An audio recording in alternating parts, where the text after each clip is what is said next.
Welcome to Lipsticks and Lariats. Oh, hey everyone, and welcome to the show. Are you a massive professional wrestling fan? Do you find yourself screaming at the TV, cheering for your favorite superstars, and analyzing every single match? But maybe you feel like the conversation is always dominated by the same voices. Well, get ready, because we're here to change the game. The all-female podcast that's flipping the script on wrestling commentary. We are friends who live and breathe everything from this squared circle. We're talking about the high-flying action, the epic promos, the shocking heel turns, and the drama that happens both in and out of the ring. From the independent scene to the biggest pay-per-views, we cover it all. Each week, we dive deep into the latest news, review recent shows, and give our unfiltered opinions on the biggest storylines. We're not afraid to get passionate, have a laugh, and maybe even disagree a little. We'll break down match psychology, celebrate the incredible athleticism of these performers, and share our predictions for what's coming next. We also love to shine a spotlight on the women's division, celebrating the progress and pushing for even more. So, if you're looking for a fresh, fun, and fiery take on the world of wrestling, you've found your new home. Don't miss out on a single episode. Make sure you hit that subscribe button, ring the notification bell, and get ready to talk some smack with us.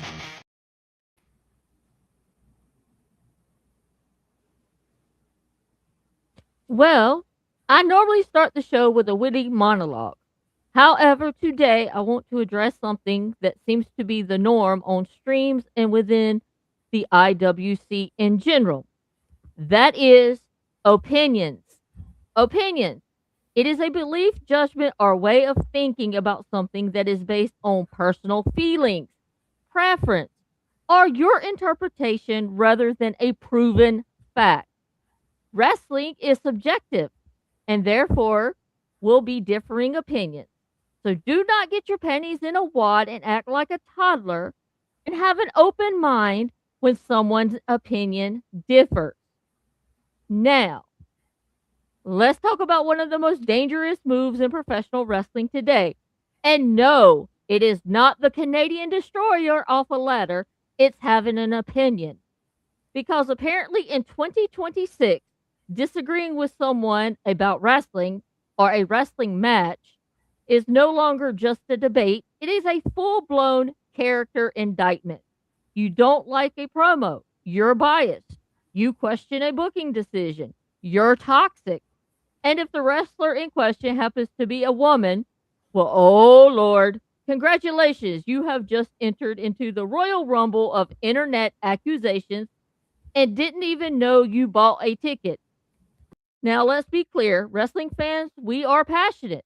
That's part of the magic. We will argue for 45 minutes about whether a near fall should have been and personally employed by the referee union. But somewhere along the way, we forgot that critique is not the same thing as disrespect. Not every disagreement is a manifesto. Sometimes I didn't think that match worked means that match didn't work for me. That's it. No hidden agenda, no secret villain turn, no backstage conspiracy with Vince's ghost. And here's the wild part. Wrestling itself thrives on differing opinions. Heels and babyface exist because people see things differently. One fan boos, another one cheers. That's tension. That's the show. That's the whole point.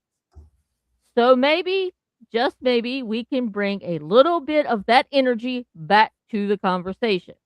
Debate like it's a main event, not a courtroom.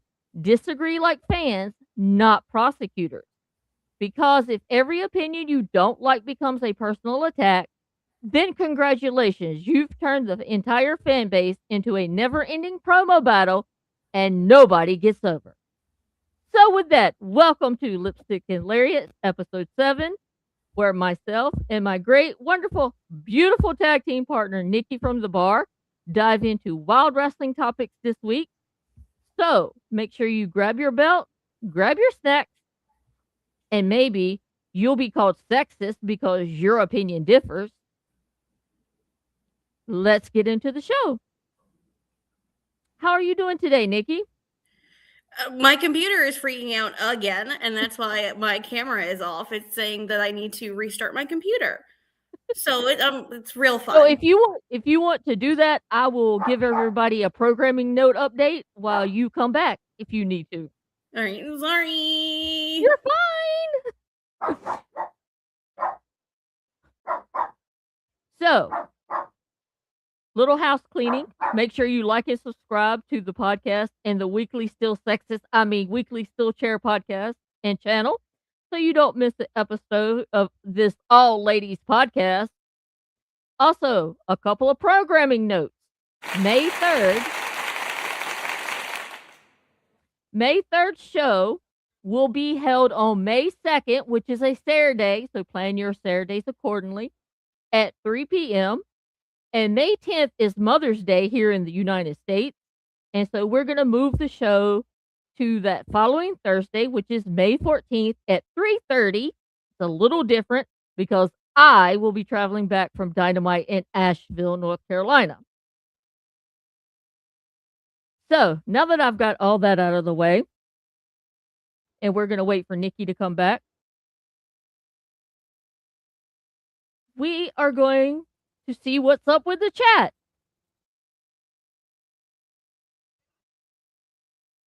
I see some people liked my monologue. I was scared I was going to offend some people.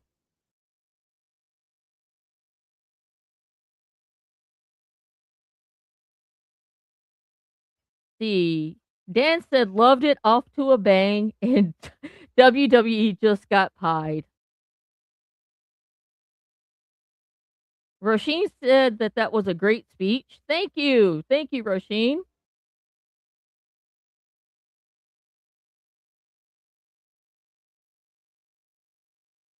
Also, I will be at Dynamite this coming Wednesday in Fairfax, Virginia. Hi. I will get to see 3 title matches. I get to see MJF versus Kevin Knight. I will get to see Lena Cross and Megan Vane versus Sheeta and Statlander. And I get to see Darby Allin versus Brody King. So I picked a good Dynamite to go to. You did. That's gonna be a fun match, Brody and Darby. I know. As soon as they announced it last week, I hollered for my son. I was like, Brandon, come here. He's like, what? I was like, we get to see Brody King and Darby fight for the title. Then I threatened him. I was like, and if you don't behave, I'll sell the tickets or take someone else.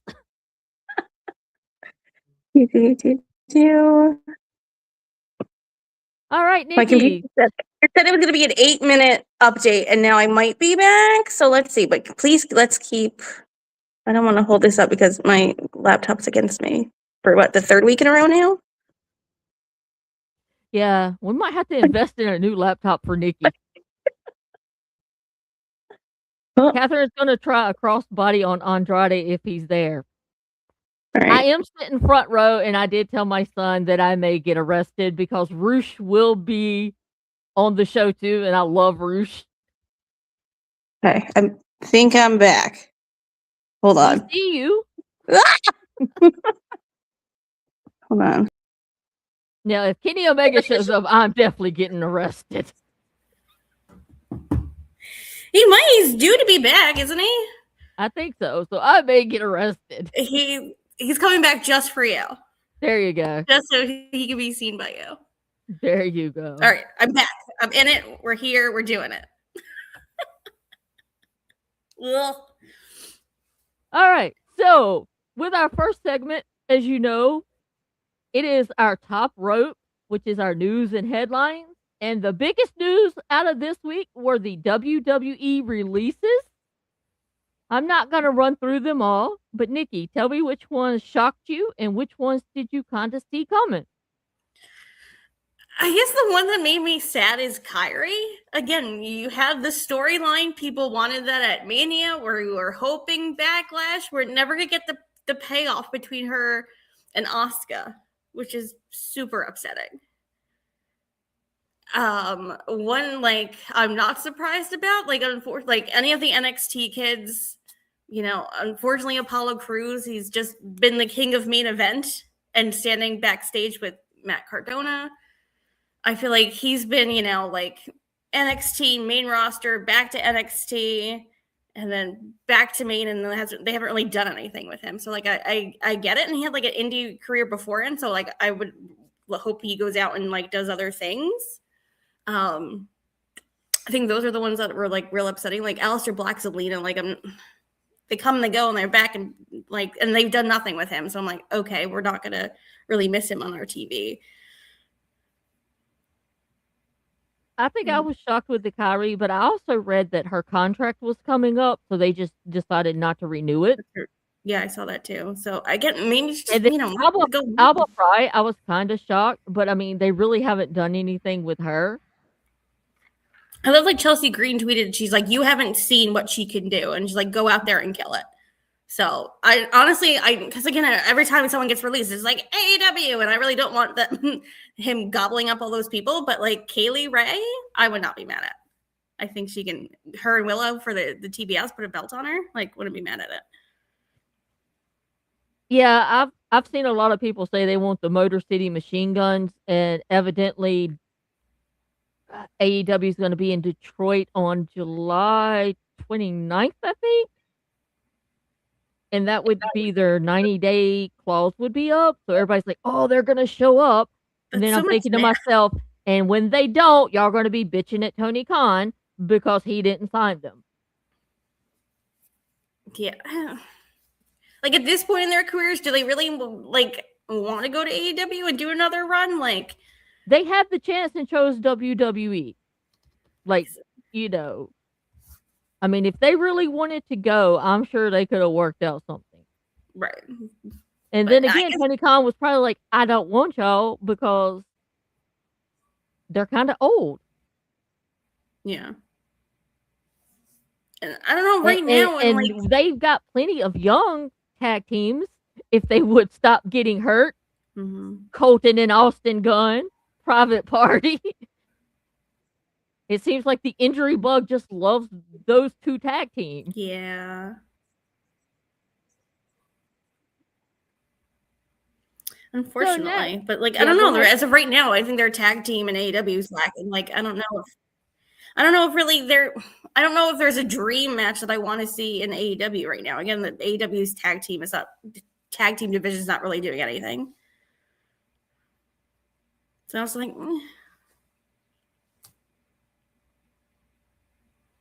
And then they signed another new young tag team, Jordan Oliver and I want to say Alex Price. Alex Price? It like? And I know they've been on the indies. They've been on the indies a little bit.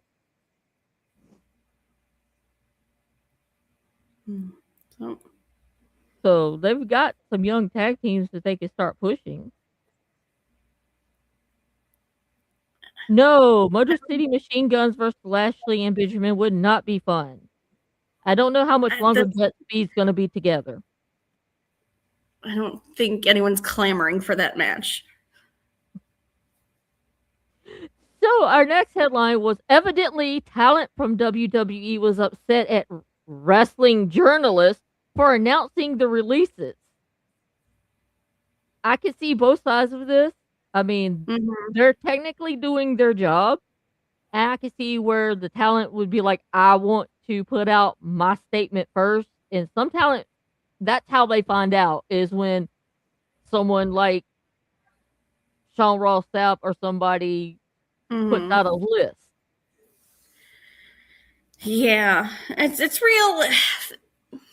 It's a fine line and it feels real ick either way. Like I get like that's their job. This is what I do. I'm supposed to report the news to everybody. And obviously the releases around Mania is the big news after Mania. Like we knew this was coming. I don't think anyone's surprised that people got released. Again, I'm sad about Nikki Cross because that was our news, because literally right before we went online, we got the text like, oh, Nikki's released.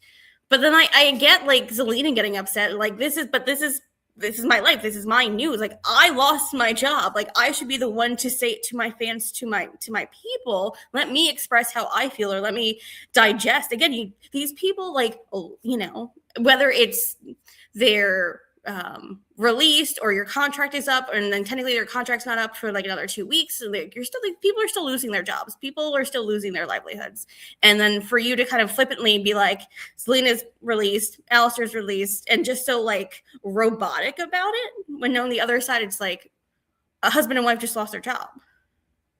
So I get both sides, but I feel like I lean more towards the talent. Like, this is so personal, and just to have like some reporter be like, what, I get them being upset. I'm like you. I see both sides of it. So evidently it come out that Pat McAfee stated that he wanted out of the Randy Cody situation, so that is why they gave us the shitty angle at WrestleMania. Why even put him in the first place if you knew he really didn't want to do it? Well, that's the thing. They offered it. He said no. They came back. And again, like, money talks. Hey, if you want to pay me that crazy amount of money, I will go say whatever you want in the middle of the ring. Sure. And then they got all the backlash. And he was like, oh, no, I want to pull out of this immediately. I said to you, he looks so uncomfortable. Like, he did not like being the bad guy. He wants to be cheered. And just the hate that the celebrities got this year was like insane. So like, I get him wanting to be like, no, I'm done. Like, we don't need a backlash match. Like, I am done. But it's like, all right, well, you kind of just fucked up WrestleMania and the storyline going into Mania and now coming out of Mania. Yeah. Like, we didn't need this. And now it's just like, what, we didn't see Randy on SmackDown. Cody just kind of cut a promo, but he seems to be on Raw. He was flirting with CM Punk. So it's just like, nothing basically came out of that WrestleMania main event. Yeah. It's unless they're going to do another Cody Randy match somewhere down the road. Does anyone want to see that at this point? Did they mess it up so bad? I mean, if Cody still has the belt and they're going to let Randy actually take it off of him this time, then yeah, I'd be willing to see it. But then him winning at a Backlash, or like, you got Backlash, you got Italy, and you got a Saturday Night's main event. Like, again, he's winning 15. It should be at a big thing, not like WrestleMania Backlash. I don't know. Like, a win's a win, I guess, and you're on a PLE, but him winning 15 at Mania made all the sense in the world, and you messed it up. And then your sort of weird backup plan, Aleister Black, you got rid of him. So then them creeping around in the background means nothing now. I don't know. I feel like they've burned this bridge. Well, let's talk about fan behavior at Mania weekend. It seems that some fans, not all fans, so I don't want to paint with a broad brush here. Some fans need to learn respect, boundaries, a time and place. This was going to be my rant, but we can do it now. Like, I guess there's some backlash against CM Punk. Like, that is a husband protecting a wife and a friend from some creeper that they were like, again, the other footage that came out, Billy was like, go, like, get away. And like, I feel like any husband would be like, get the fuck away from, like, that's my wife. That is one of our best friends. Like, go away. They're hugging in this intimate moment. And he's like, well, you got to apologize to me. I'm like, you need to not be an asshole. Just because they're in a public place does not give you the right to start filming as close as he was in two women's faces. Like, it's so disrespectful and rude, and personal space is like all of it. And they were like, oh, there's no backlash for CM Punk. I'm like, well, fucking good. There shouldn't be anything. Exactly. I would expect my husband to defend me if I was in that situation. Absolutely.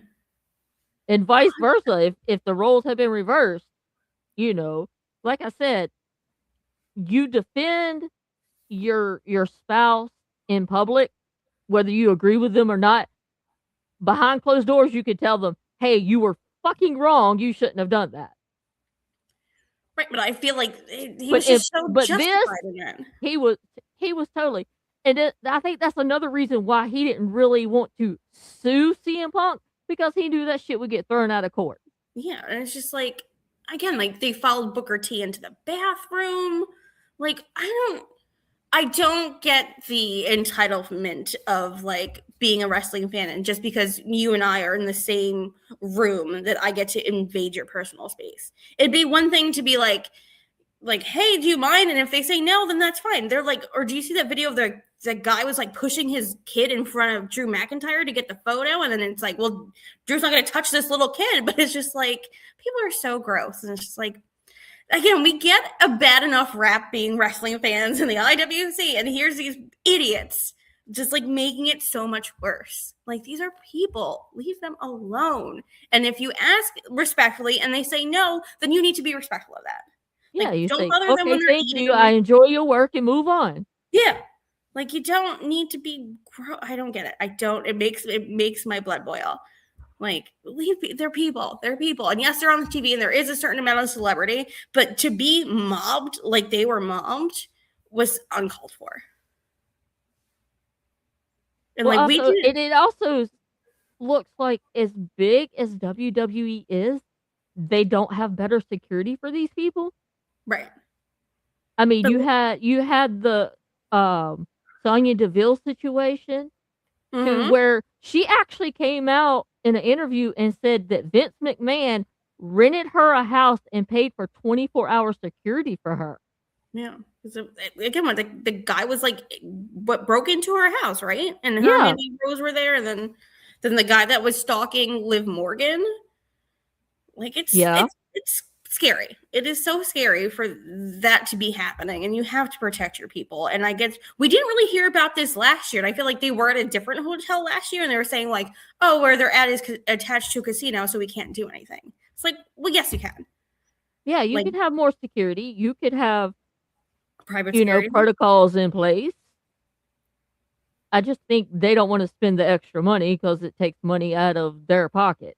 Yeah, but I don't know. Again, it's another reason they like But don't go back to Vegas. something bad is going to happen to where a fan is going to get too close and personal, and if that wrestler is having a bad day,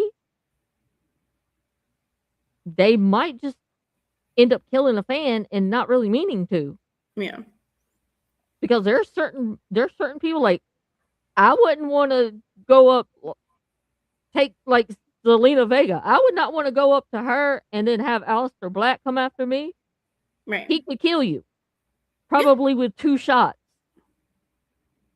Yeah, I feel like if it was like Zelina and AJ hugging, or Zelina and Bailey hugging, and like Aleister would have did the same fucking thing. Like, get the fuck away from them.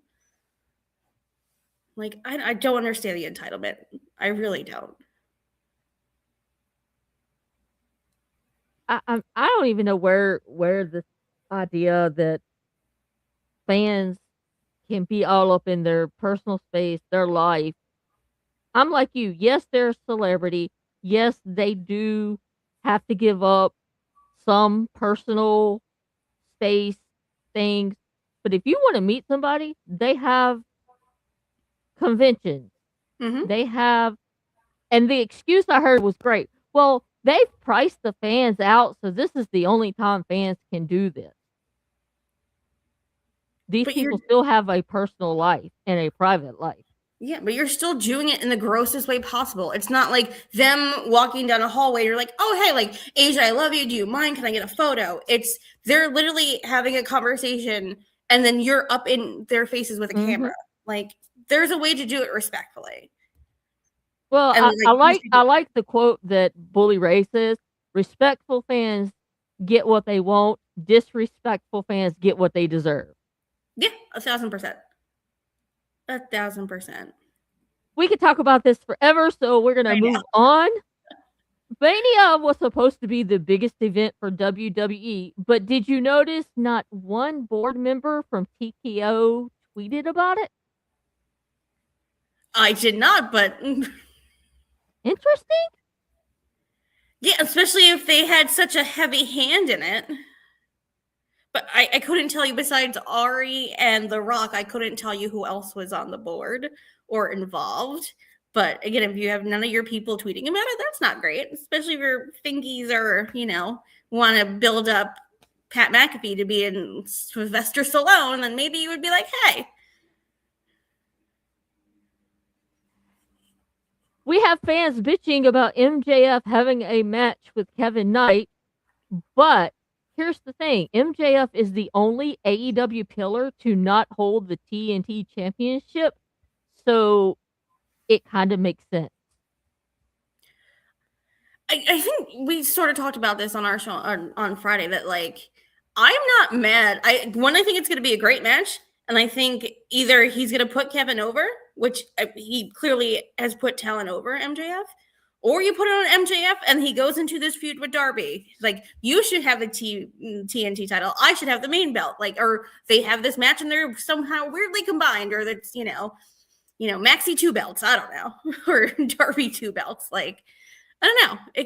There's something there. And I think, again, him and Kevin are going to have a great match. I don't understand people complaining about it.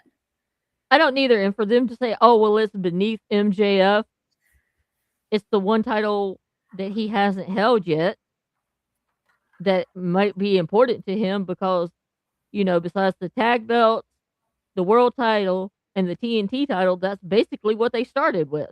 Yeah, and like the TNT title, I mean something. I to compare, like, that's like their IC belt. Like, that should be your workhorse. You level up, and then you also can not level down, but, like, I think of Seth Rollins when he went back down and was IC champion, or Finn Balor IC champion. There's so many people that kind of go, like, being demoted to your second highest belt is not a demotion. Again, and I also put some prestige also, like, how many other people, like Cody and, like, Brody Lee had it, and, like, putting, like, Sammy Guevara's held it. Sammy! One of these days I'm going to wear my Inner Circle shirt. I see somebody on Twitter earlier today says, I don't know why AEW does not push Sammy. We need to get back to pushing Sammy. It was me. It was secretly me. And I was like, we talked about this last week. I know, it's out in the universe. Oh, someone posted a clip. It was the first, no, not Anarchy. What do they call it? It's not Anarchy in the Arena. The first, when they were in the, it was pandemic. Stampede? Yes. And when your boy, Hangman, comes out on Hunter Horse Helmsley and he's chasing Sammy Guevara on the horse, it's hysterical. But, and you're spelling Sammy wrong. Wrong Sammy. Unless you're just anti-Sammys across the company, Well, I think he is. So let's talk about your favorite thing. Babies. Babies of wrestling. So the future of WWE, you have Oba, Trick, maybe Mello, who's been MIA, so I'm wondering about that. Compared to the future of AEW, where you have Swerve, Will, MJF, Kevin Knight, Kyle Fletcher, and Takeshita. So who looks like they have the better future? Oh, well, obviously the name that you say, like, more AEW. I miss Swerve on TV. They just did because they're doing the NFL draft, and he announced for the Jaguars, right? It was Jaguars. And then Sheamus did the Titans, and then Raquel did the Texans. There's so many wrestling people now involved in that football thing, but I miss him on my TV. Well, Seth does a show on ESPN, the football show in the morning sometimes. Good Morning Football? Yeah, something like sports? That. I don't know. I don't watch him on that. But yeah, no, Nick watches that. But it's very integrated. But I don't know. Obviously, the names that you said, I'm more obviously interested in the AEW kids. But I want both sides to push the babies.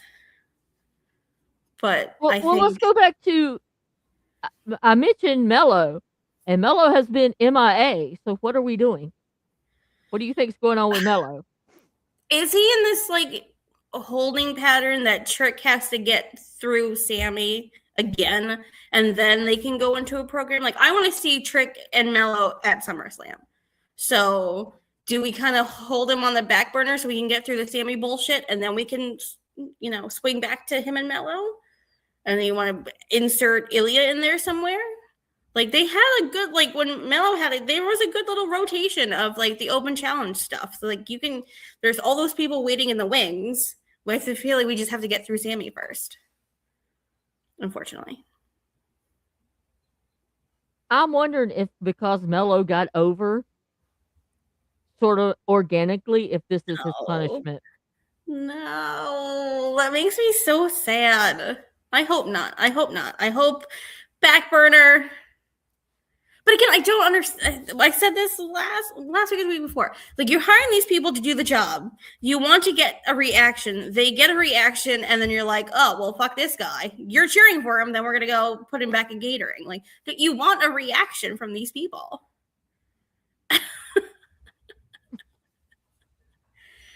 Again, it would just be nothing but babies. And a few old vets sprinkled in there. Right? But I mean, I was hoping that once Sammy dropped the belt to Trick, that they'd find something else for him to do and then slide Mello in. But no, I guess we're gonna be stuck with Sammy whining like the little bitch he is until he gets his belt back from Trick. You knew immediately on SmackDown, spoilies if you haven't, when they came out with the Gingerbread Man and he was dancing exactly like Sami Zayn used to dance with the Bloodline. That was Sammy. For people to be like, oh, surprise. We knew that was Sammy. Not surprised remotely. So I'm I just, is this going to be a backlash match? And then, Trick has to beat him again? Mm-hmm. That's what I'm worried about. It's just you're going to run back all these matches that should have just been the end. Again, WrestleMania is supposed to be the culmination of all the things. Yeah, I like what Reese said. He said, the Nikki Law of wrestling. Are you 22 to 28? Are you on the roster? Are you over the age of 38? I hear OVW is hiring. Oh my God. It makes me sound terrible. 22 Nikki to 28. Will send all the old people to the indies. No, I'm going to keep my Seth. My Seth is in his 40s. I'm going to keep him. You got to keep a few for them to train the babies. Yeah. No. Well, there's a mix. So Randy Orton came out and said that he would be interested in a feud between himself and Balor. Would you be interested in a feud between Orton and Balor? Yes, because I'm also surprised we haven't really gotten that.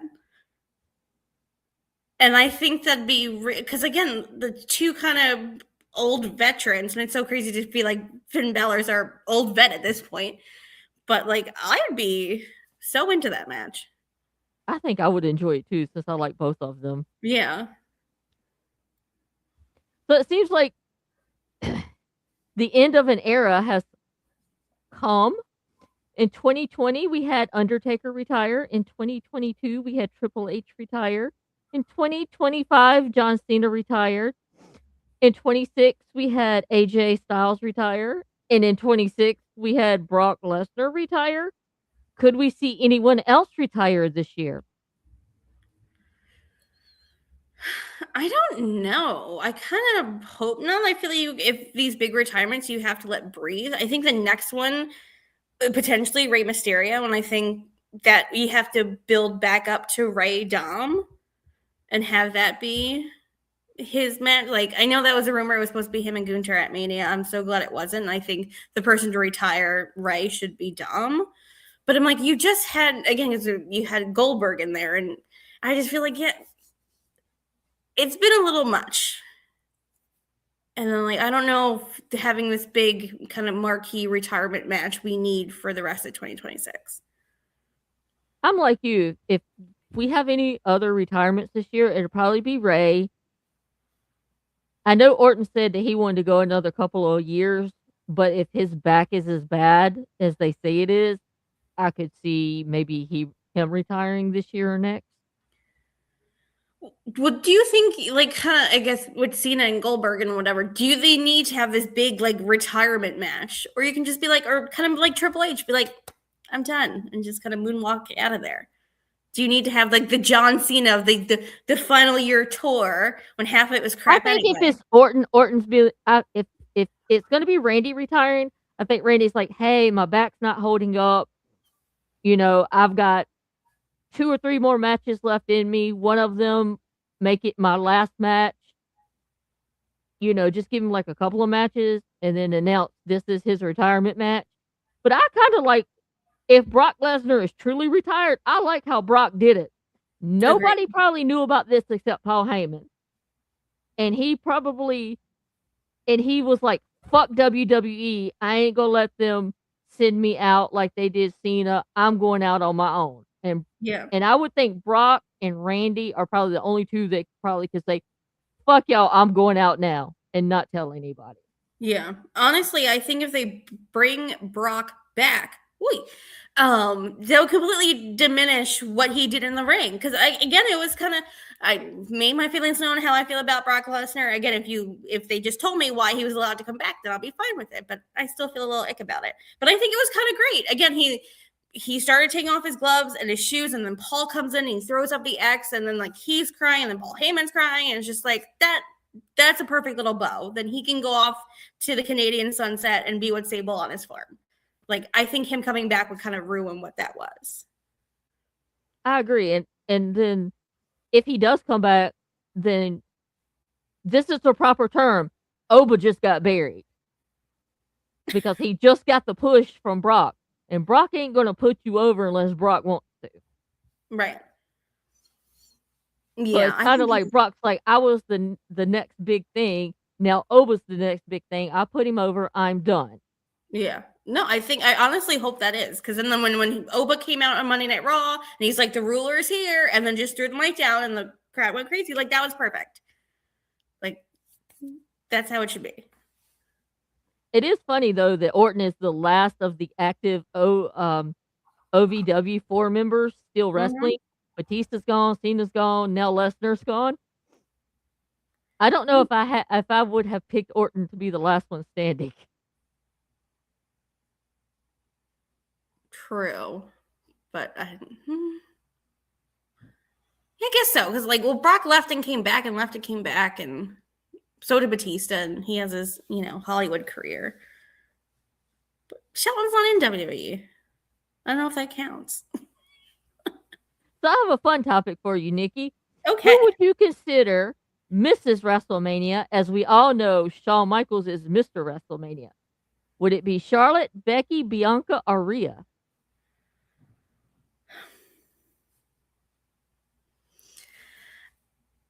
I think if she didn't get pregnant, I would say Bianca Belair. Again, I think it's the second woman's match to again main event. I know it was Saturday, but to me, it's the main event. I really like that match, and I really miss Bianca on my TV. But we're not going to get her for like 1,000 more years.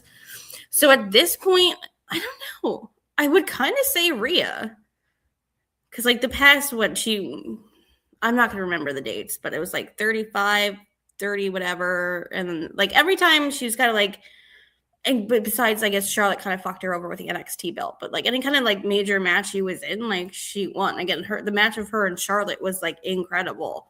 So I think in this kind of modern era right now, I would say Rhea. My hair's falling out. But I don't know. I would have to say it's a toss between Rhea and probably Becky. But I think I would go with Rhea because I think Rhea's had more matches. I think Rhea has more matches. I know, as much as I feel like I wave the flag for Becky around here, but I don't know. I think I would give it to Rhea. So after that wonderful frog splash from the top rope, it's time for that hot tag where we debate. So, Nikki, let's debate some fake outrage over the releases.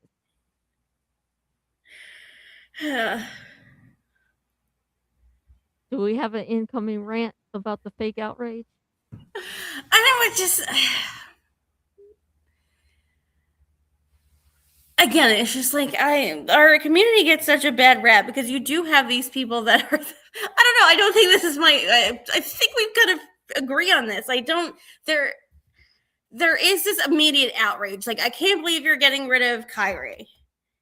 But then again, it's not when R-Truth kind of got let go or released or his contract lapsed or whatever how you want to spit it, I feel like there was R-Truth chance.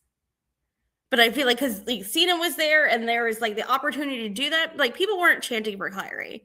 Like there the multiple women's segments throughout SmackDown, you didn't hear anything. And like no one was clamoring for Black or Zelina or Apollo Crews. Again, you Well, want they to have the "We Want Kyrie" hashtag going, but that's the only one. What about the other people that were released? You're not hashtagging them and clamoring that you want them back. And how do you think that makes them feel that you're only picking and choosing one person? right. I don't know. Is that like just the one name that everyone's like attaching themselves to? Like again, there's what 22 people.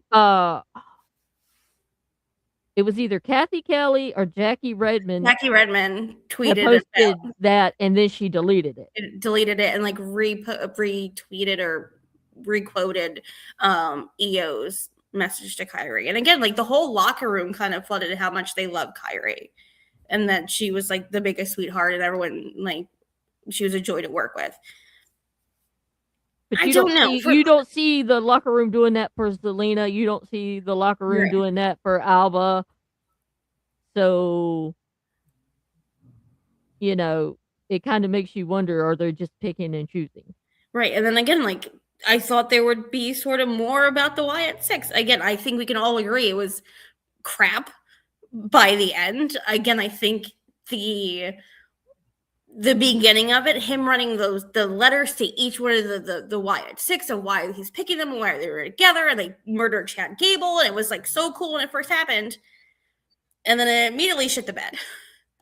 But again, it was supposed to be like this thing for Bray, and it's just like there was like literally like no, I don't feel any fanfare for that remotely. So it's just like again, they pick your one person. And we're not gonna, because honestly, a little production on our show, Nick's like, oh, Nikki's news should be the releases. I was like, no one's gonna be talking about this on Friday. Like we're all gonna be outraged on Friday when it happened. We're all gonna talk about it on Saturday. We're gonna talk about it here, and then on Monday Night Raw, we're not gonna talk about it. It happens. Unfortunately, this is what happens after Mania every year for a while now that people get released. Unfortunately, people lose their jobs all the time, and it sucks. Because I'm also in an industry that like I get text all the time. And it's like, I see your company is laying off people. Are you good? I'm like, me and my little bunker, we're fine. But it's just like, it's the industry that it's gonna happen. This is the time of year. But again, we're not going to talk about this on Friday. So I agree if it's the fake outrage on Friday. Like, I can't believe they did this. But it's not going to be the hot topic next Friday. Yep. So, do you think Vince selling WWE to TKO was the biggest mistake ever? With the random storylines, the celebrity involvement, and the high ticket prices? I'm pretty sure Vince made worse decisions than selling TKO. We're not talking about his personal decisions. We're talking business decisions. I don't have enough of the business mind or money sense, and like Nick's my accountant. All my money goes to him. I don't deal in money. I don't know if it was a great business plan. Again, a lot of people got a lot of money, and the private verse being, traded on the stock market, I don't know enough. And do you think the product, because once Vince kind of got booted in the first place, everyone was like Team Triple H, and like, this is great. And now what? We're two-ish years, I guess, removed. Now everyone's shitting on Triple H, saying this is terrible. But also then you listen to the rumors that it's like, this is TKO, but the creative doesn't want this, and Triple H is letting the talent say that they don't like Pat McAfee. So is this weird, like, it's Triple H kind of gets the brunt of it when it's really like this other group? I don't know. Worst decision, like, that feels a lot. That kind of bleeds into the next thing. Who's to blame for the releases? Is it TKO or Triple H? Because I've seen some people blaming TKO because, they're greedy little bastards. And then some people are blaming Triple H. I kind of think it's a combination of both, where TKO says, this is the number I need you to get to. Then it's up to you to decide who you have to let go to get to this number we want. Right. Which to me makes sense. Again, if this is like your board and this is where you're reporting into, like, again, happened in my group, like, this is where you're at, this is where I need you to be. What are you cutting? But then I mean, do also, you really see Ari Emanuel sitting in his office going, "Okay, I don't like Kyrie. I don't yeah, like Alistair Black." I don't think it. I think financial gave him a number. You yeah, need to get under this number. He passed it down. Cut who you want, but you got to be within this budget. right. But I think that's probably how it worked. It's just interesting when Selena did her thing on Twitch that she said she got the call from TKO, not WWE. But I don't know what the difference is between like what the groups would be and who would actually be making the phone call. But I guess it would make sense that TKO is like, you need to cut some fat. Y'all figure it out. But I need you to hit here. And then Triple H could send it back to Human Resources, which is working for TKO, and they could be the ones making the calls now. Instead of it used to be, WWE. I guess they had in-house human resources. Right. But I'm like, really not. I think we talked about like Kyrie, like her contract was coming up to an end, and like maybe they're like, hey, maybe we can do this, and they're like, she didn't want to do that, or she just wants to go home to Japan. But anybody, like, they're not doing shit with Alistair Black. He looks terrible. Like anybody else, like I'm not surprised about. So Triple H cutting those people would be like, yeah, okay. And like the people that he didn't, cut, then like, well, he needs jobbers. I know people are complaining about BFAB and Meech, and it's like, well, they need women jobbers on SmackDown, so I get him keeping them. And I don't think BFAB is probably not making as much money as an Aleister Black. That's probably true too. But then it also goes into everybody seems to be pissed off about the releases, and well, you can't do that. But when Tony Khan has somebody on contract that he doesn't want to release, and he's still paying them to sit at home, aka a Britt Baker, everybody bitches that he should release them. If she's, because I don't know if she's like clamoring for a release. Like I think of like Luke Harper, Brody Lee, like he wanted to get released so bad, and WWE was like, no, fuck you, basically Vince.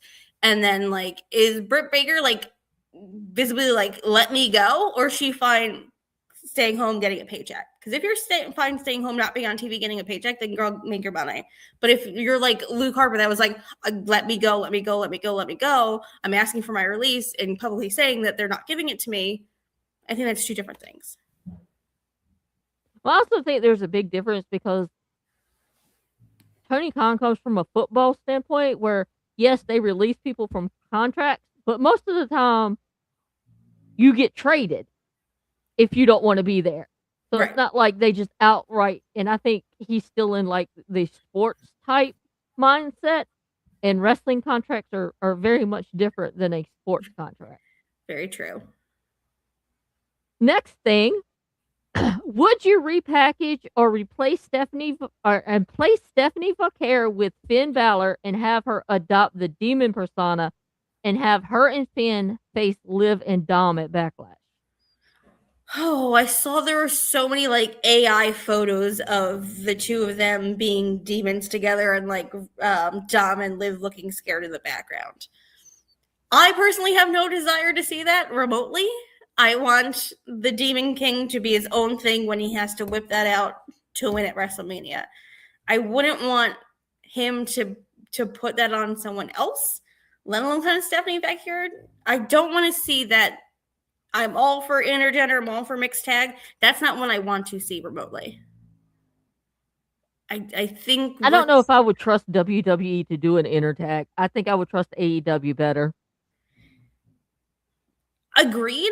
So like if I know they're not going to do it well, so I'm like, let's just leave my demon alone. Leave Finn Balor alone. I want him to, like, we gotta wrap up these storylines. Like, let's be done with the Judgment Day. Let's Liv and Stephanie be done. Like, again, we're all doing this Backlash shit, and we're just gonna see this again on Backlash. Like, I don't want to see it. Like, Finn should have been done with the Judgment Day when he beat Dom. So what would you do with Stephanie Vacquer? How would you repackage her to get her over with the fans? I feel like you need to give her I was more time on the mic, more vignettes or whatever. Like, let her speak in Spanish and have the subtitles on the bottom. Like, that's fine. Like, you're literally giving me no personality. She comes out and she's kind of like dead in the eyes, and she just puts her one up, and I'm just like, there's nothing there. Like, they're doing those, like, I almost said Will Hobbs, there's Royce Keys vignettes, and I just feel like the background of him, like, being in this shitty area, and he's the one that got out, and he's, like, trying to give back, like, you're giving me a reason why he's there, and why he wants to prove himself, and that he's not that kid anymore, and all this other stuff. It's kind of like the same with Jacob Fatu. Like, you're literally giving me nothing about Stephanie. But you can, then she came here, then she traveled all over the world, and she's here, and, like, she just looks like, I don't know, I want something more. And I think letting her personality show, whether you actually let her talk in the ring or do more vignettes, you got to give me something.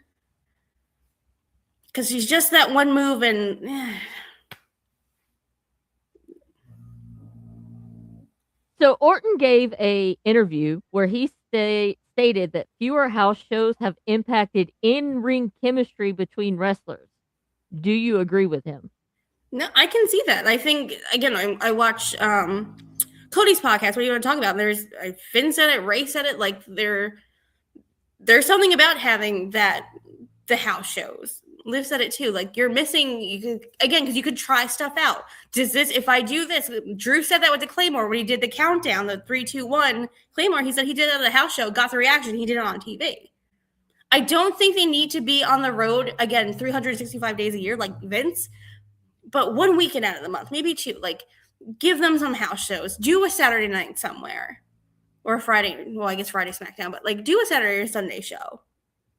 I think the kids are not getting, my babies are not getting reps like they used to, or being able to try stuff out, because you're just trying stuff out on TV. So then are you a little more scared to try something because you don't want to fuck up on TV?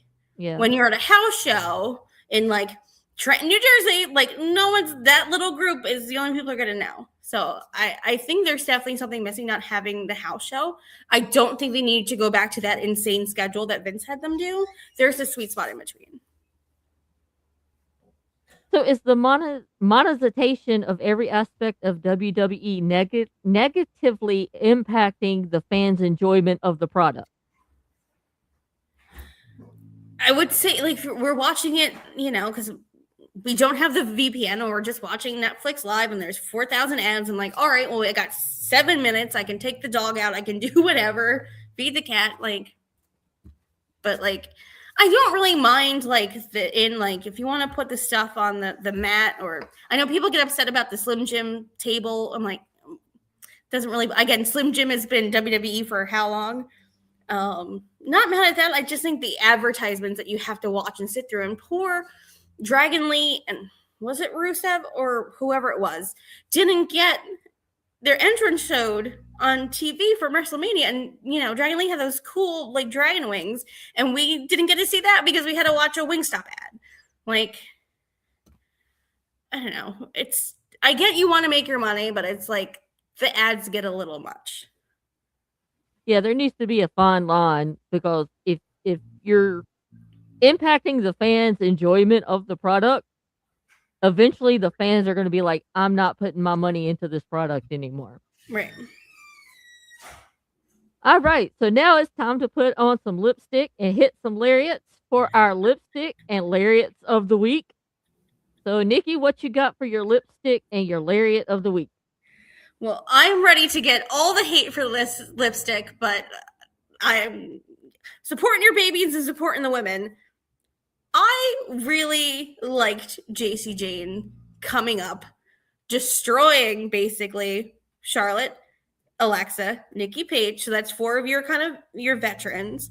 Then coming up, standing up to Rhea, who's your new champion, getting all the fucking nuclear heat. And then her, like, again, I worry about, I'm like, she's young, she's a woman. And I was like, oh my God. And she's like, no, do it. I love it. She's like, I'm enjoying this. He's like, now you're going to get real mad. And she just felt like she soaked it in. And I would, like, still, like, cut her promo on Rhea. And I was like, yes, I love that she wasn't intimidated by the crowd or being on SmackDown in front of Rhea Ripley. Like, she just, like, cut her promo. And I know people were pissed off that the match was a DQ, but you weren't going to have, I don't think, obviously she wasn't going to pin Rhea, but I think you wanted to have that faction be strong. And I feel like we talk about how that women's SmackDown division needs something. So then have this faction come up. Like, I know, like, I forgot it. Lainey Reed. Mm-hmm. I want to say Lainey Wilson, but I think that's a singer. So I'm like, I know she's green as shit, and Fallon's been in NXT for like 1,000 years, but like, it gives them a new injection, a little new blood, a little more life to that division. Yeah, and I also feel with you saying that being a DQ, and they just had Sol Ruka come up on Monday, who actually got pinned by Liv. So you yeah, don't want to do that to another call up, right.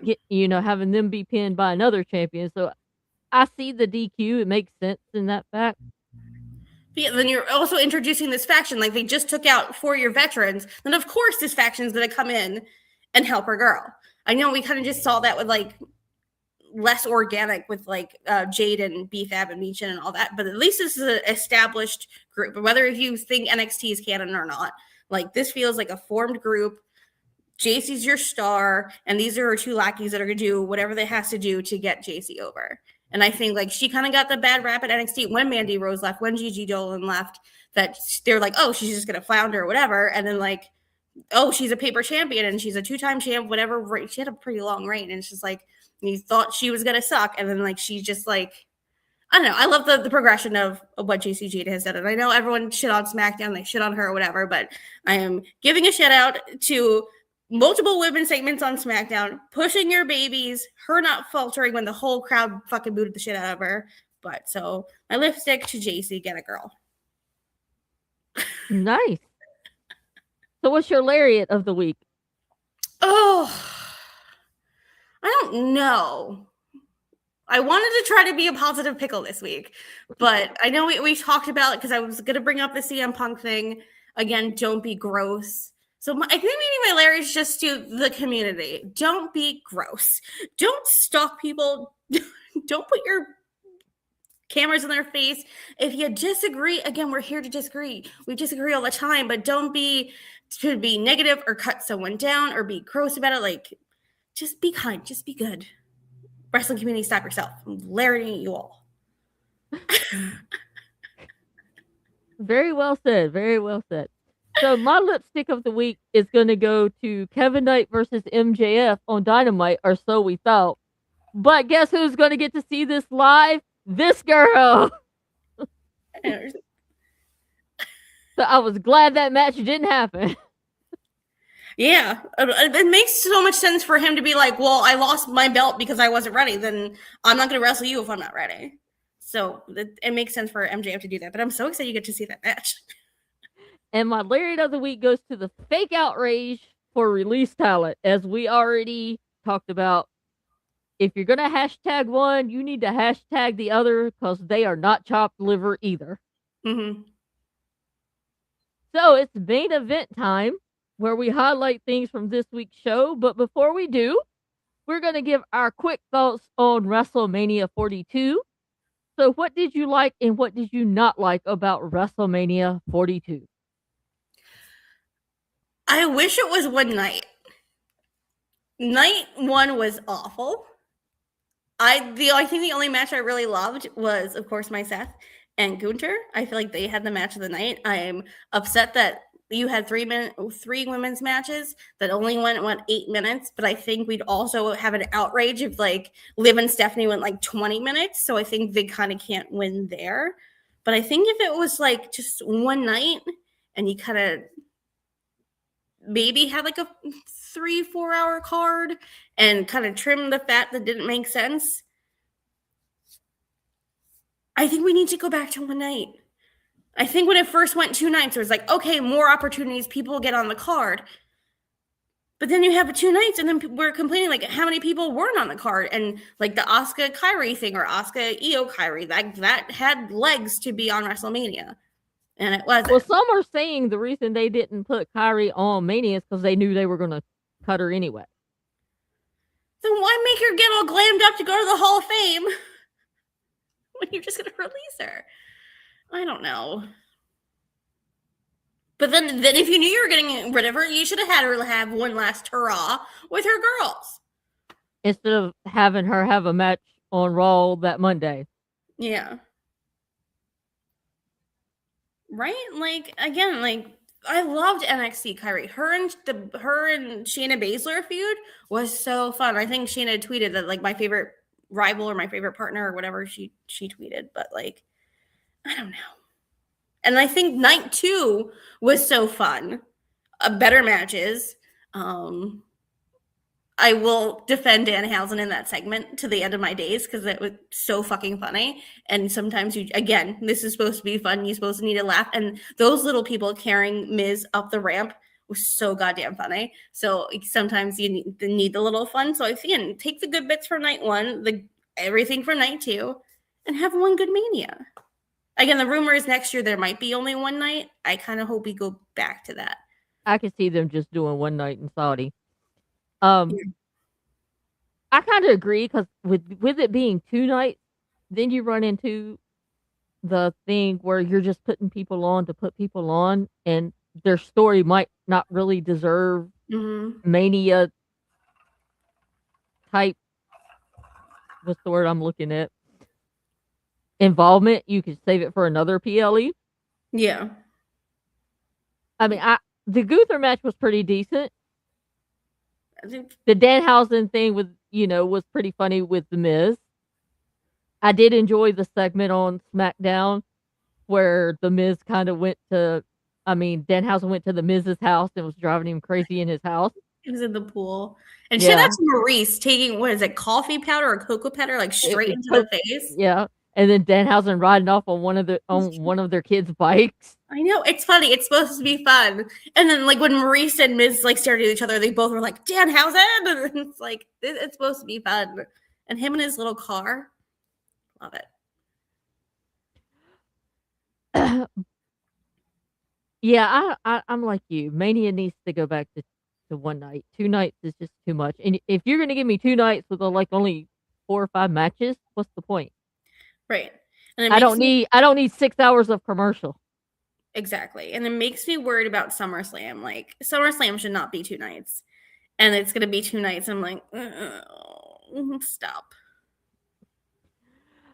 Well, I want to highlight the Darby Ciampa match because I thought it was a very decent match. Yep. And I know people are bitching, saying that Ciampa is probably buried and Darby don't need to be champion. Darby's champion because he was loyal to AEW and Tony Khan, and Tony Khan was definitely going to give him that run. Mm-hmm. The same thing he's going to do with Orange Cassidy, as much as we hate it. And by we, I mean me. Orange Cassidy will eventually get his World Championship title run. I did actually enjoy, and I know this is going to shock the community, so all of y'all sit down. Before I say what I'm going to say, I actually kind of liked Fatal Influence's debut on SmackDown. I think I might could get behind this group. Yay! I feel such a win. I'm so glad I made that my lipstick. That makes me very happy to hear. Now, I was not impressed with the other call-ups. Sol Ruka, Ethan Page, and I love me some Ethan Page. Mm-hmm.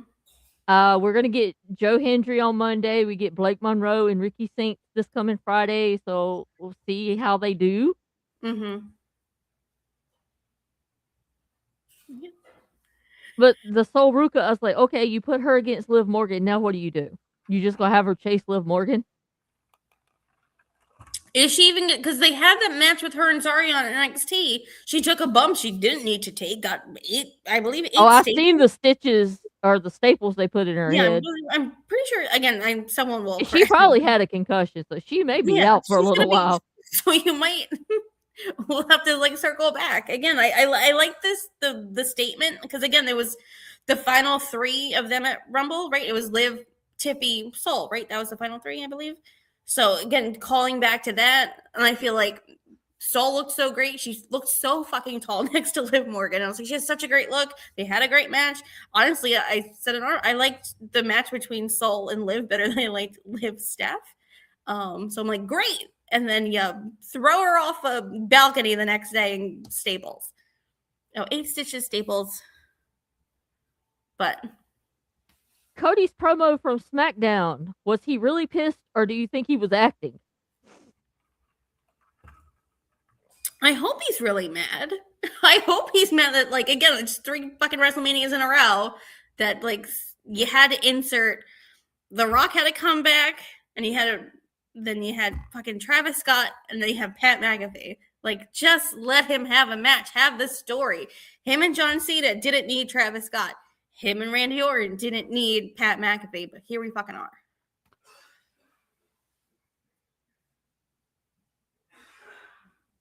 Yeah, it kind of seems like somebody's got it out for Cody in his WrestleMania moments.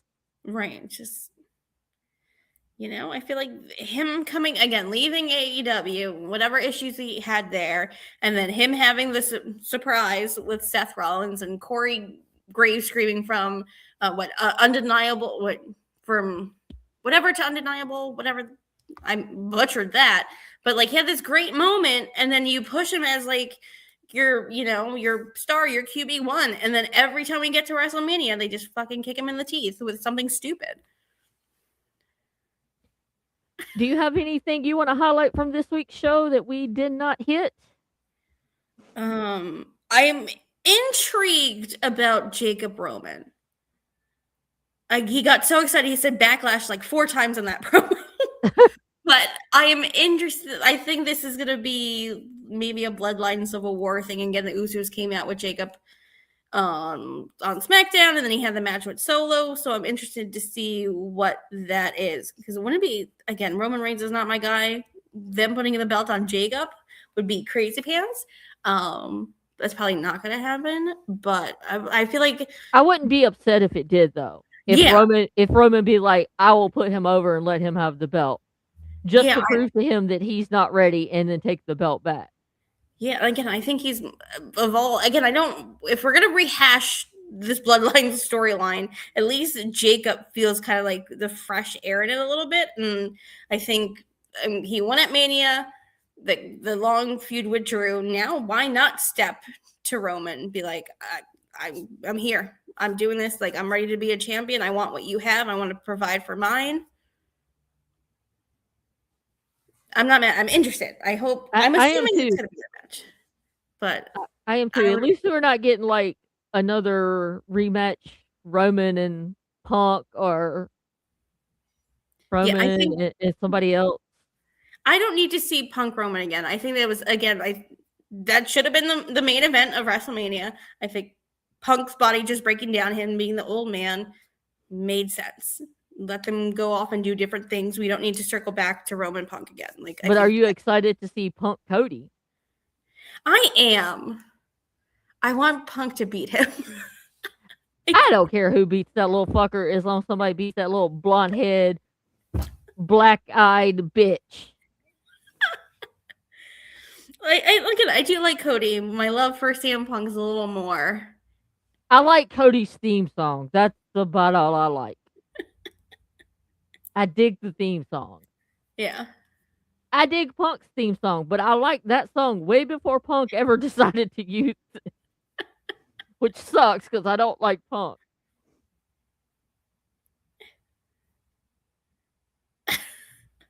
Damn, Reese. I like Cody when he's not on TV and he's at home. I do enjoy his podcast. Watching him get drunk with wrestlers is very satisfying. I think I've seen the one with him and Bianca, and I think I watched the one with him and Randy. Yeah. The one in him and Cena is good. He has one with Damian Priest, and they both get just like smashed. It's really fun. And him and KO is good. They just shit on Matt Cardona for most of the interview. Well, now that we have finished up with our main event, it is time for some fan interaction. So let's get into our ringside fan turnbuckle segment where we answer questions from our beautiful fans. Let's do it to it. What are we thinking about his push on TV? Do you think Rush is going to be getting a main event run? I would like to say yes. He has kept himself out of trouble. He has proven to be loyal. I could see him maybe ending up with the TNT belt, the international belt, or something. One of the 3 or 4 mid-title belts that they have now, because they have so many, I don't know. I think I would put him I would let Roosh win the Owen Hart tournament. Oh, that'd be fun. I think Roosh has such an incredible look, and I think he's so fun to watch in the ring. I just don't see them putting the top belt on him. So him having what's the one that Jack's got? The national one? I Like think so. the crunch wrap one? Like whatever. I see him in that kind of mid cardish, unfortunately.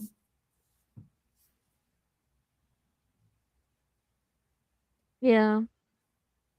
But I mean, if they want to put the main title on him, I wouldn't be upset. I think the only issue you may have is just the language barrier, because sometimes he'll say stuff and I'm like, "What did he say? I can't understand him." But I mean, he's not a bad promo. Yeah.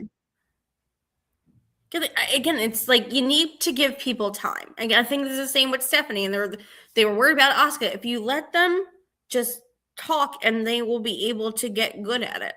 Like yep. I feel like when Shinsuke first came in, they were like, "Oh," and like now I think Shinsuke can talk fine. Like same with Asuka. Like when they do talk, they talk fine. Just let them get again the chip in the chair, give them the opportunity. So what did you think of this year's Mania stage? For me, I was highly disappointed with the effort. I would say last year's stage was better than this year's stage. Yeah, I it's think they scaled back to try to get more fans in there. right. Also, I heard that they usually want like a week or longer to be in the stadium, but apparently they only had 5 days, Yeah, so it's because just of a like shorter. concert. Yeah, it's not my favorite, but it's not like my least favorite. So I'm just kind of like, it was there.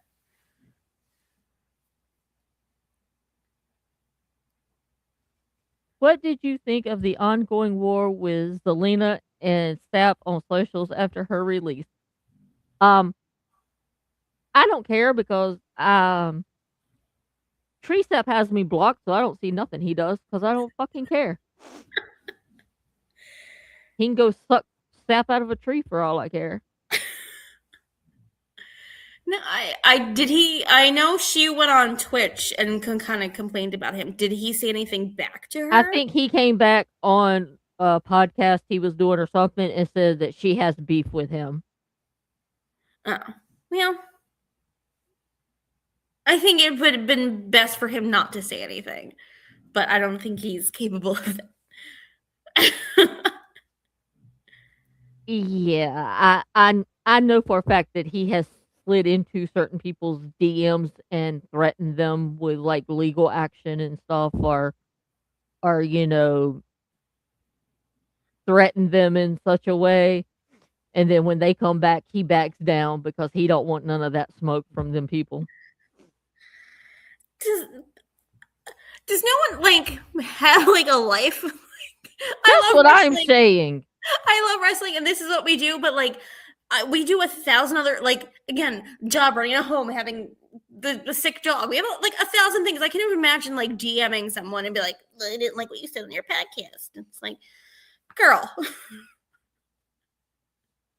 Like, Like I said, you don't have to like me and I don't have to like you, but I can be cordial to you if I see you in public, or if we're at the same social setting or something. Don't mean I got to be your BFF. right, exactly. I think that's what society needs to learn again. Yep. All right. It says I rewatched last night's stream this morning, Greece. Then the releases are no shock at all. And what was the point of bringing Alistair back in the first place? It was a waste of time. I have a theory on why Alistair came back, because he was keep tabs on Selena, because rumor had it Selena was getting dick from other people. Wow. Oh, that makes me sad. And he was gonna make sure that wasn't gonna happen.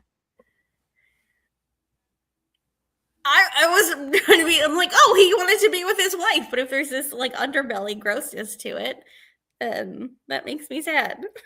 I mean, if you wasn't seeing each other for a while, she might have started getting friendly with other people. Oh. I mean, he could be doing the same when he was in AEW. He could be getting friendlier with the other women. Oh, sad. That makes me sad. And he also thought that, he was a Triple H guy and Triple H probably would give him some great creative. And then when he got over there, he realized that no, it's kind of still the same. I wonder if it'd be different if he was on Raw. Again, the blips and blops. I haven't watched Unreal. I don't think I'll watch Unreal. But with everything that came out with like Road Dogg and being on head of creative, like would he have had a different time if he was on Raw? I don't know. I'm like you. I haven't watched Unreal neither. But basically, it's just like anything Road Dogg was supposed to be the head of SmackDown pitch, everyone basically shit on. And that basically why Road Dogg left. All right. It says, I do think it does not help that they are posting XYZ has been released, but please pay past this paywall to see the names, which I feel insults the talent. Agree or disagree?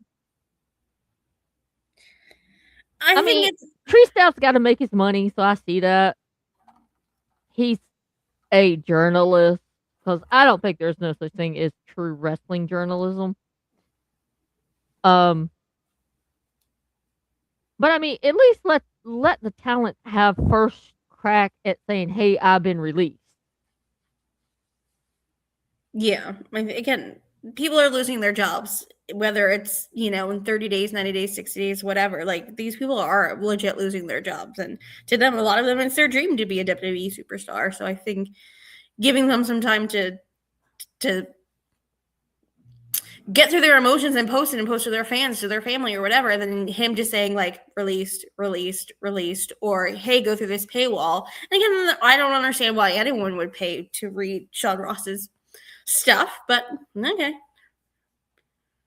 I mean, he does have his diehards that eat, sleep, and drink everything he says, and everything he says is the gospel, and I don't know.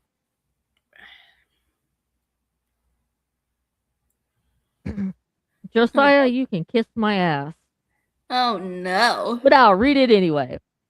If you had a choice to spend a month's worth of quality time with Hangman Page, Teresa, or Denise Salcedo, or Conta Rosa, who would you pick and why? I would pick Hangman because we could go horseback riding and then I could push him off the fucking horse. I feel like he's probably least annoying out of the four of them for you. Yeah.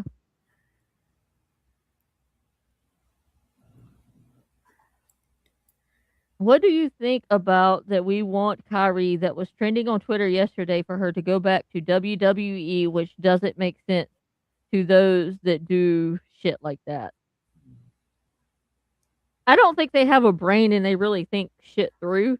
It's just someone they liked got released, and so they're only want to see them in that company. If you're a fan of a certain wrestler, then you will follow that wrestler wherever they go. Mm-hmm. Like, I love Ethan Page. So, did I watch a little bit of NXT here and there? Yeah, because Ethan was on it. Will I watch some Raw or pay more attention to his segments on Raw? Yeah, because I like Ethan Page. Mm-hmm. I mean, do I prefer AEW over WWE? Yeah, but that doesn't mean if a AEW talent leaves AEW and goes to WWE, oh, I'm just going to start saying, well, I hate them. They're trash. No, I'll still watch their stuff on the other shows. Mm-hmm.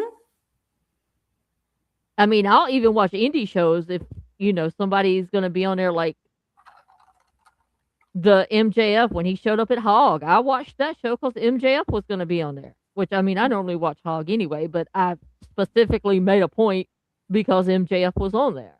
Mm-hmm. So if you're a fan of a wrestler, then you need to like that wrestler and follow them wherever they go and not worry about whatever three letters are the promotion. Yep.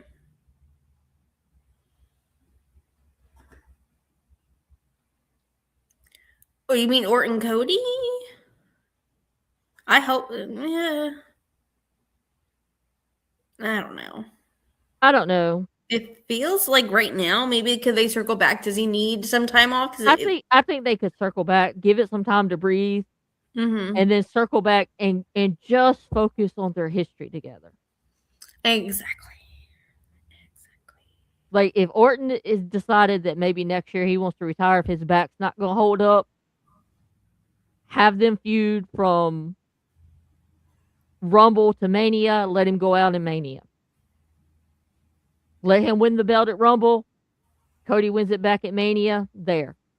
Randy has his 15th title run, and we're good. I don't know if I really need another WrestleMania main event with Cody Rhodes in it. And I'm a And I very much mean, Cody Rhodes fan. He was the sweetest pickle when we met him. But I don't. I'm ready for something else. I don't think we need to do another Cody again. How many fucking Roman Reigns matches we had? Like we gotta freshen this up again. That's why I say push the babies. Give me something different. I don't want I another. agree with that, but it seems like in wrestling, is especially with WWE, it's like the old saying of insanity is doing the same thing and expecting different results. Yep. I think that's their motto. All right, how do you think the WWE title picture will go this summer, Nikki? Oh, I don't know.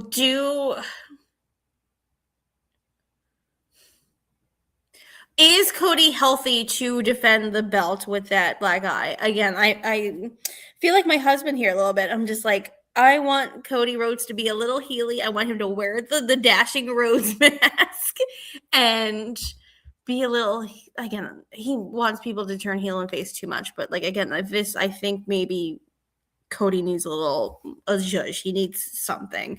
And could you have a CM Punk kind of come in and he's like when he the promo on Monday when it was like, "Are you calling me a loser?" And he's like, "Sometimes opportunities just fall out of the sky." Like, is Cody gonna be clear enough to do something, or do you put the belt on Punk and have him have that belt back? Because that was the whole thing when Rock introduced that belt. He's like, "I want that one." And I think for Punk to have that belt, I would very much be a fan of. But I don't think I get anything that I want from wrestling these days, so I don't know. And the other half of this question was for me, what do you think about the World Championship on Raw? I really don't think about it, to be honest. I mean, Roman has it. Roman has a great six pack to look at. That's about all he has that's decent. Um, I'm like you. I'm kind of intrigued with his match with Jacob. And to be honest, I wouldn't mind them putting the belt on Jacob right now. Anybody but Roman. God, that's how I felt going into the Royal Rumble. I was like, anybody but Roman Reigns, anybody but Roman. And then he fucking won. So I don't know. He needs to get more movie roles or bigger movie roles so he can get the fuck off my TV. Or why don't you just go back to Florida and take care of your kids? Speaking of Brock Lesnar, did he retire after losing to Oba? Well, that's what everybody thinks, and That's our they hopes. they gave him like a video tribute on Raw. And again, like I said before, I think him taking off the gloves and the thing and him crying, doing the X to Paul, And then then turn around and acknowledge the fans when he got up the ramp because normally he don't do he that. does exactly. And I think if he were to come back at SummerSlam, I know it's in Minnesota. I'm like, he hasn't lived there in 100 years. I think that would so negate everything, all the kind of wonderful things. And I don't use that word with Brock Lesnar at all, but like that was a great little bow. Just leave it alone. Just let him moonwalk out of there. What did you think of Saraya Page's return to WWE, and how do you think WWE should use her this time around with the tag team titles. Regarding the tag team titles, I think Nikki's gonna get healthy. Not you, Nikki, but the other Nikki, Nikki Bella. And there's gonna be some tension between Paige and Nikki, and they probably set up a feud between them two. Like I loved her return. Again, I watched her on Stephanie's I'm just podcast. happy she can wrestle. Yes. So again, her being healthy physically, mentally, in such a much better place in her life when she left WWE. Again, like her being so happy to be here. I want to see her again. I'm intrigued by you saying Nikki comes back and is healthy and they have a little whatever.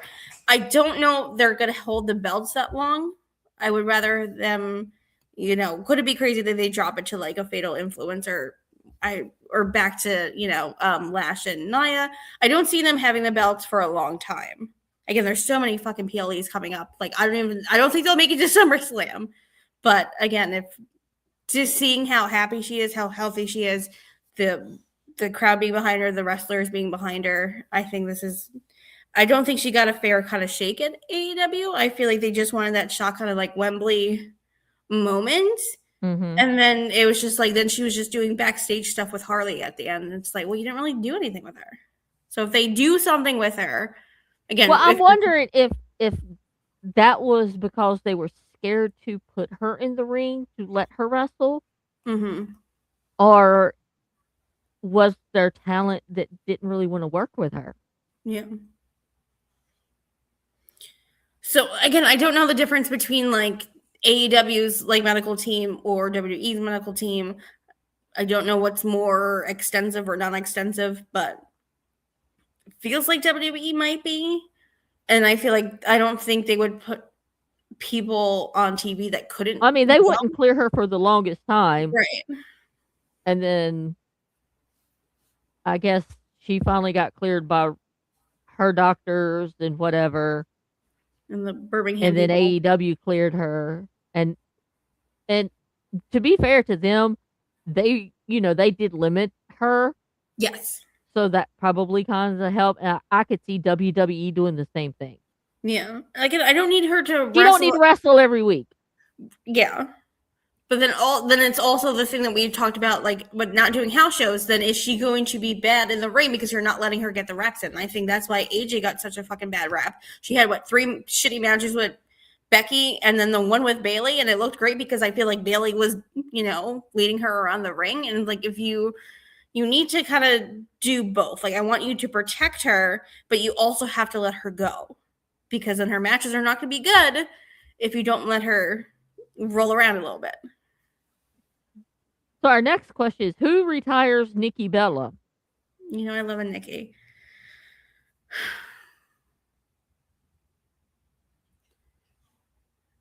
It depends. I could see her wanting Brie to do it, her sister. But I mean, that'd be awful. As much as, again, I wave my flag for the Bellas, I'm never gonna not support a Nikki.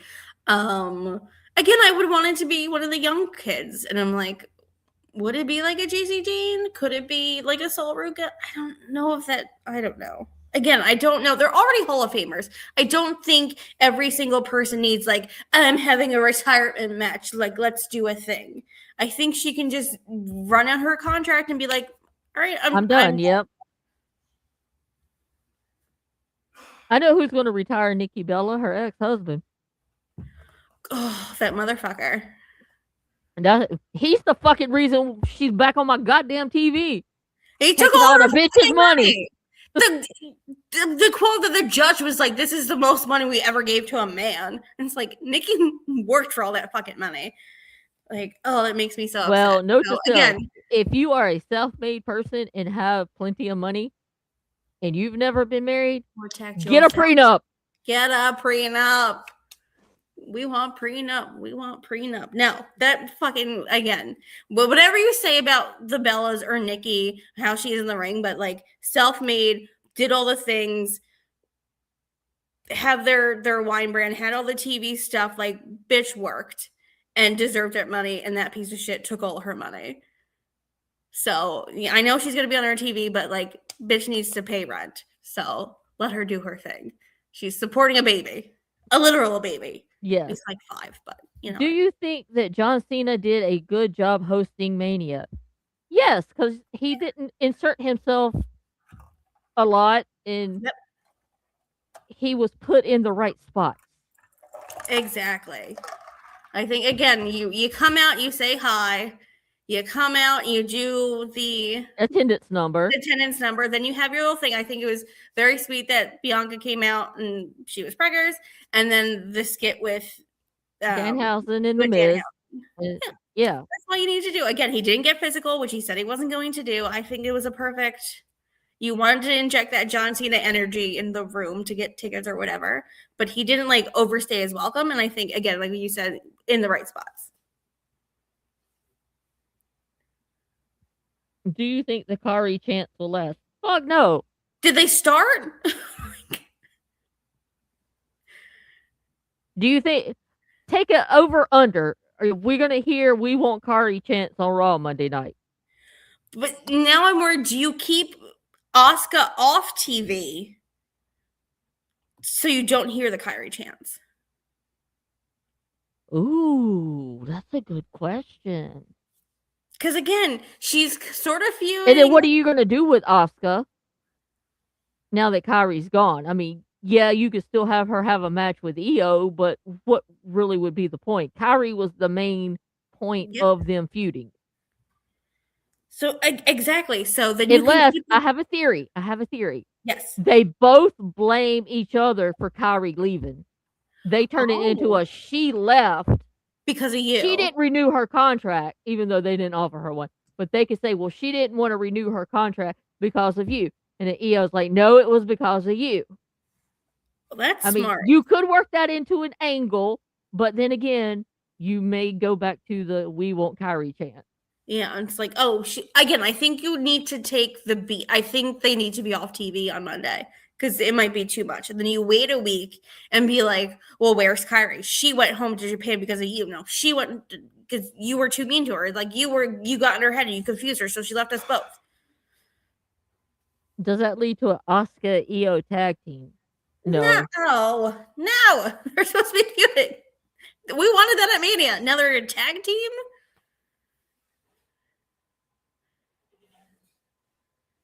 See, what do you do with JC Jane first, Nikki, if you are booking?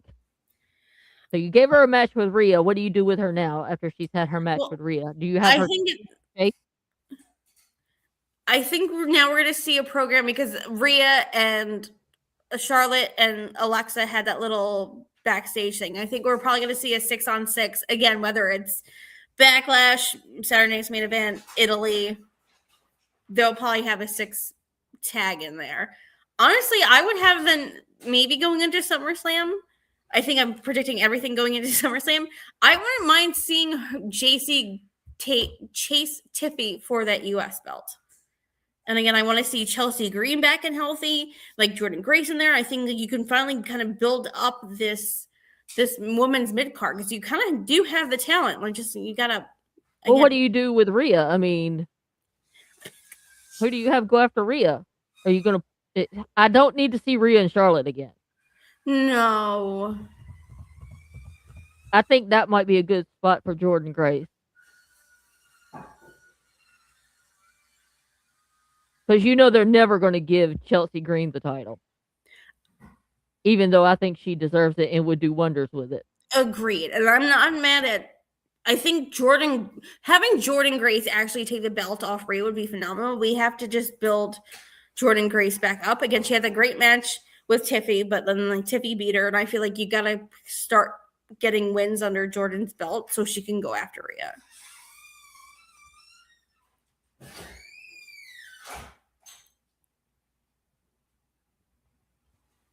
Was it just me or WWE throughout Mania and post-Mania been enjoying busting heads open? They have been having some close calls. Somewhere someone's bleeding. Yeah. And that's not normal for them. But I think the problem is they're doing it the hard way though. Yeah. Yeah, their blood's not supposed to happen, it's just happening. Which is fine. I kind of rather have it the broken way than it's like John Moxley as John Moxley's having a match. You know he's bleeding somewhere because again, John Moxley's always bleeding. He has been good lately, so True. But because he's on this weird again, I don't know. Are they faces? I feel like Nick. Oh, I'm sorry. But I'm like, I don't know what they're doing. I don't need to know if they're heel or face to cheer for them, but I just don't half of your group seems this way and half of your group feels the other way. And it's felt like that for a while now. Like, are we together or are we not together? I see that. I don't want to sound like Nick. Oh, Brock's retirement. What do you think? I think it's good Brock went out on his own terms. If they leave it how it was, then it's good. If they bring him back in July to get to SummerSlam, Yeah, if he actually retired, he went out on his own terms and he put someone over that he feels could take his place. right.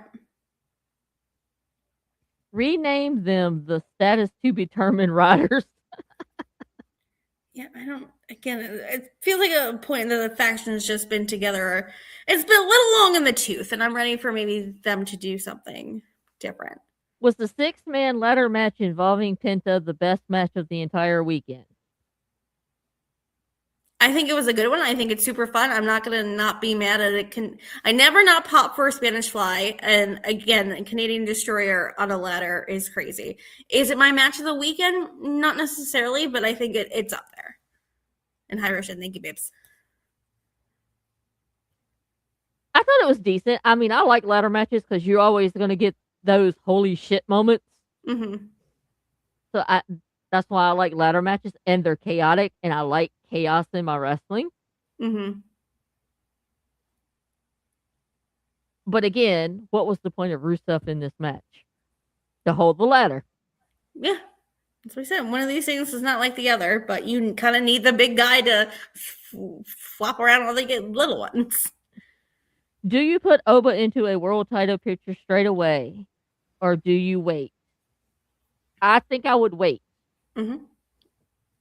Agreed. I think you need to get some more wins, get him more TV time, get Meeple again, because I wasn't the biggest fan of him in NXT. I think him beating Brock is like, oh, but I feel like if you're going to win over this main roster crowd, you need to get him some more wins in there and not just immediately insert him with Roman. I wouldn't mind seeing a match with him and Jacob. Yeah. But it'd be a great match, but I don't know if either of them can lose right now.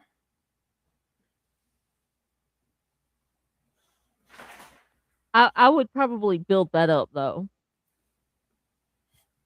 So like if I were to have Roman lose to Jacob and Jacob end up with the belt, I would have Oba try to chase him. And by chasing him, I would put Oba in matches squashing everybody. Mm-hmm. And him being like, I'm going to do this to Jacob. Yeah. Kind of giving that Braun Strowman treatment right now. Give him, like, do the handicap matches, 2 guys that he's just going to throw around the ring. As cliche as that sort of is, I think that's what you kind of need him to do on the main roster right now. Did IShowSpeed splash on Logan Paul or Little Yachty's assist for Trick Williams add to the spectacle, or was it too much? Little Yachty didn't bother me. And of all the celebrity bullshit that we saw, this is just like him and Yachty are actually, or Trick and Yachty are actually friends. He just kind of did the yes when Trick walked down the aisle. I'm really not mad about Yachty. IShowSpeed, I can take it or leave it. But again, him hitting that, kind of splash body, that's fine. But I don't need him on my TV anymore. Yeah, it is what it is. I'm like you. The only one I think I would keep maybe Little Yachty, and that's only as, the hype man. Yeah. Because he's not really physically getting in the ring and fighting people. If anything, he's getting more hit than, Yeah, he's getting his ass kicked more than anything. Mm-hmm. Question: will Oba versus Gunther be too early or save it down the road? Also, will Brock show up in Minnesota at SummerSlam to say his farewell speech? I think Brock gave everybody his farewell speech without saying anything. And Oba versus Gunther is Oba retiring because that's pretty much the only thing Gunther's good for now. It's way too early. I think eventually down the line, maybe once Gunther is out of this like retirement gimmick, it's just way too early to put them together right now. For sure. Random question: who would prefer the nuclear heat? Nikki or Catherine? I don't know. What does the chat think? I think as a tag team together, we could take the heat. For sure. Again, you put a Yankee and a Southerner together on the same team that get along, you're in trouble. We all know Catherine is the heel. I know. I might be the, try to be the positive pickle of the group, but I think you've all seen that some Jersey can come out once in a while, and I think we're a tag team to be reckoned with. Nikki wins by submission at the feud ender. I literally had that debate with Nick, like what would be my finisher, and it's 100% a submission. I think it'd be the label lock. I think that would be my finisher if I was going to have a finisher, but also maybe being the Yankee, or maybe more northern. I think I'd maybe also do a Boston Crab. There you go. Question: do you ladies think WWE should move on with people hosting Mania during WrestleMania season? I didn't really mind it this year because, like we said, Cena wasn't really pushed down our throats. Right. And even when back when the New Day did it, it was fine. I think I didn't Hulk and Titus had no chemistry whatsoever. I think they were just oh, Hulk Hogan likes black people, let's put them together. Yeah. But it was the New Day was fantastic. Again, how they introduced the Hardys to win that was great. Again, John Cena was kind of a non-plause. I think if it's done right and you pick the right person, it's fine. The Nikki lock. That's what we're going to call your submission. Do it.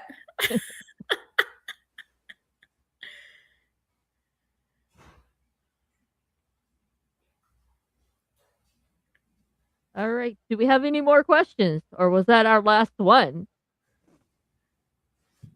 Looks like that might have been our last one. So, reminder. I'm going to tell y'all people again. Our show on May 3rd will be moved to May 2nd at 3. And our show on May 10th will be moved to the 14th. So, if you're not subscribed to the Weekly Steel Chair, if you don't like or follow that or our show, then you're going to miss out. Keep an eye out so you'll know when we'll be here. And we have one last question. Did you guys like the Hall of Fame? I didn't watch it. I just feel real bad for Sid's family. I know his son posted that he felt that it was very disrespectful to his father, and I think it was. I don't know. Again, it's a fake Hall of Fame, but people treat it as real. And I generally do like the normal speeches. I did like the Good Brothers coming out and putting over AJ. I think that was good. I don't really need Hulk Hogan and Andre in it again. I don't know. It felt like a weird mixed bag this year. Yeah, I didn't watch it. I haven't watched it in a long, long time. I've seen, bits and pieces. Mm-hmm. I was really surprised that Triple H didn't induct Stephanie. She got her mom and her daughters to do it.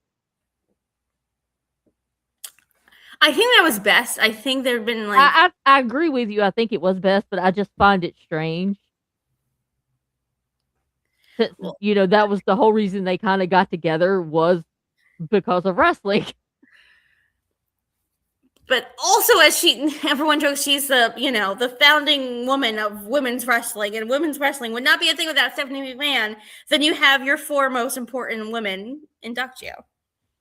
Yeah.